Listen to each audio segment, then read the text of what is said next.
Good morning, Fingerprint marketing fans. This is Pia with you today for another rendition of Pia's Pet Peeves. And today is going to be a great one. We're going to talk about communication breakdown. So I have a lot of pet peeves around this topic.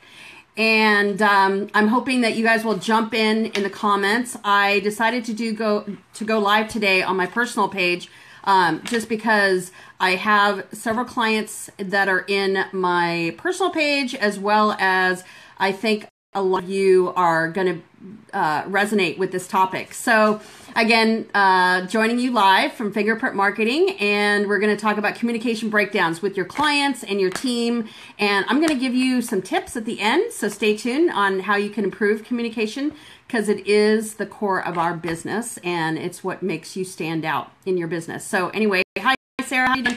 Give me a thumbs up if you guys are watching, and we'll get started. Hey Stella! Anyway, so I have to share with you my first, hey Kimberly, thanks for joining us. Give us a thumbs up or hearts if you like this topic. We're talking about communication breakdown with your team and your clients, and then I'm going to give you some hot tips at the end on how to improve it. So first thing is when people pronounce your name wrong. So I have an unusual name, I get it. So I've been called Pia, P, all sorts of names. So I can let people go on that. I have grace around that. But if you are, if you are someone that talks to me several times, or you have me in your CRM, make sure you pronounce my name right. Okay. That is like really anal, I know, but it's really bugs me. It's like, get my name right, right? Hey, Kimberly. Hi, you guys. The next pet peeve that I have, hey, Pam, good to see you, is not responding to my emails or phone calls. I get it. We're all busy. I'm busy. You're busy. And it's okay if you get back to me within a reasonable time. And I try to be very specific about how urgent, if it is urgent. But I can't tell you how many clients we get here at Fingerprint Marketing because no one either picks up the phone or they don't respond to your email. It blows my mind. I'd say probably half of our clients call us or email us because they've called maybe 5 other agencies, and either no one picked up the phone or never responded to their voicemail or never responded to their email. Now, I'm pretty obsessed. In fact, our clients tell us that we are almost psychic. It's pretty funny that they tell us that you almost sense that you're going to call or email. So that's kind of spooky. Like, we're not stalkers. Okay.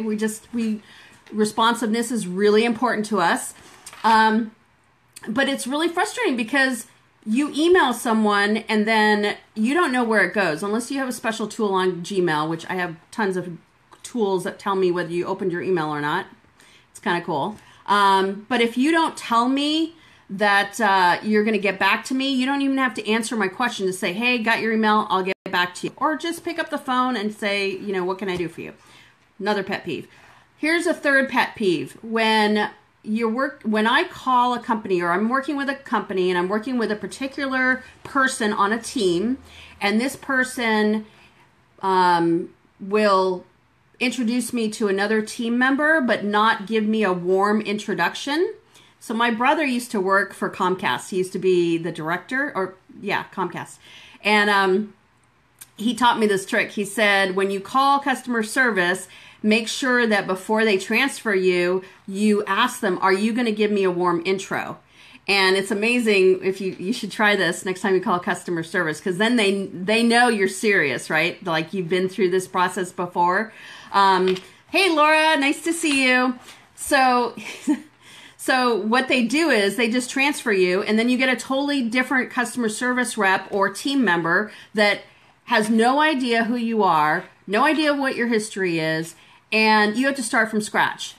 Drives me freaking crazy. I don't have time to re-explain. Hey, Ashley, re-explain, my problem. I want it done now. So it's not my job to explain to your team member where I'm at with my problem. Huge pet peeve. So make sure, flipping it, make sure that in your business, if it's time to transfer someone over to another team member because of what they're asking, or if, for any reason at all, just make sure that the person you're transferring over knows about the history and what the issues are, and even just do a personal, hey, this is so-and-so, and here's where we're at, and you're in good hands, right? Anyway, hey, Jenny, thanks for joining us. Okay, so wrong name, not responsive at all, and not doing a warm intro when you transfer me to another person on your team. When people leave an email or voicemail, let me ask you if you have this experience, and all they say is, give me a call. Oh my God, you guys, drives me nuts. Don't just say, give me a call, okay? Are you dying? Are you in a car accident? Do I need to drop everything? How important is it? It's a very egocentric thing, and people can't help it. They think, oh my God, the universe revolves around me, and you just need to drop everything and call me. Now, my mom does this to me, and she knows it bugs me. So, Mom, if you're watching, please stop. Anyway, if you could leave just a couple of details, like, hey, no need to call me back. I just want to talk to you about, give me the general topic. Same with email. Don't just email me and say, hey, we need to meet. I'm like, oh, shoot. Because, the ladder of inference means I'm going to go up into my story right away and think, oh, crap, what did I do now, right? So that really is a pet peeve. Anyone there, just give me some high fives. Let me know if you guys want to, and share. Laura said she gets the name thing all the time. I can imagine Laura, there's different ways of pronouncing it. But, if you've been working with me for a while, don't get my name wrong. It just really irks me. Hey, Kelly. Hi. So 2 more pet peeves.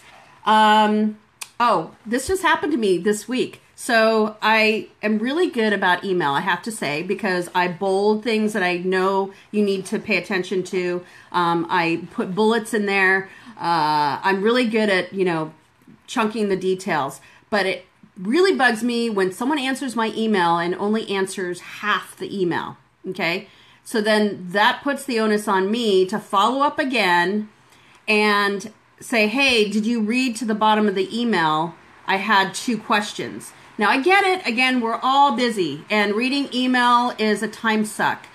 But if you, as the emailer, are doing your due diligence and you're, laying everything out, and it's not a 2-page email, people, do not write 2-page emails. Write 1 or 2 topics in the email and send it out. You can always send another email later, but you don't want to fill it with a ton of stuff. And I've got a trick for you. If you actually do have a ton of questions or a ton of details that you have to go over in an email, put it on a screencast. Go ahead and open up your desktop camera and do a screen grab and go through, every single question the client has had and answer it on a video, show them, or you could just do it like I'm doing right now and answering it, saying, hey, I got your email. Looks like we got 8 questions to cover, and then they can look at it on their own and they get everything in one fell swoop. So use video. That's my hot tip, because not everyone is going to answer, fully, even though they intend to read it. Maybe they get distracted. Squirrel. Anyway, you get it. And the last pet peeve is when I work with a business and they're not evaluating the breakdowns. When you have a breakdown with a client in communication and it's brought to your awareness and you realize, oh my gosh, I screwed up, thank the client, be real, say, we're going to improve on this, and then go back to your team and work on improving the communication. It's super important. And if you're doing it over and over again, you need to figure out where the holes are. Okay. So from a business point of view, it's super important to put in how you communicate, set up expectations. So here's some tips. So I talked about video. I use video for everything. I put video in my proposals. I put video, my SEO guy does video, and he explains his reports. I'll answer questions in video. And here's what I love about video, recording a video for someone rather than picking up the phone or emailing them. Although picking up the phone does clear out communication issues.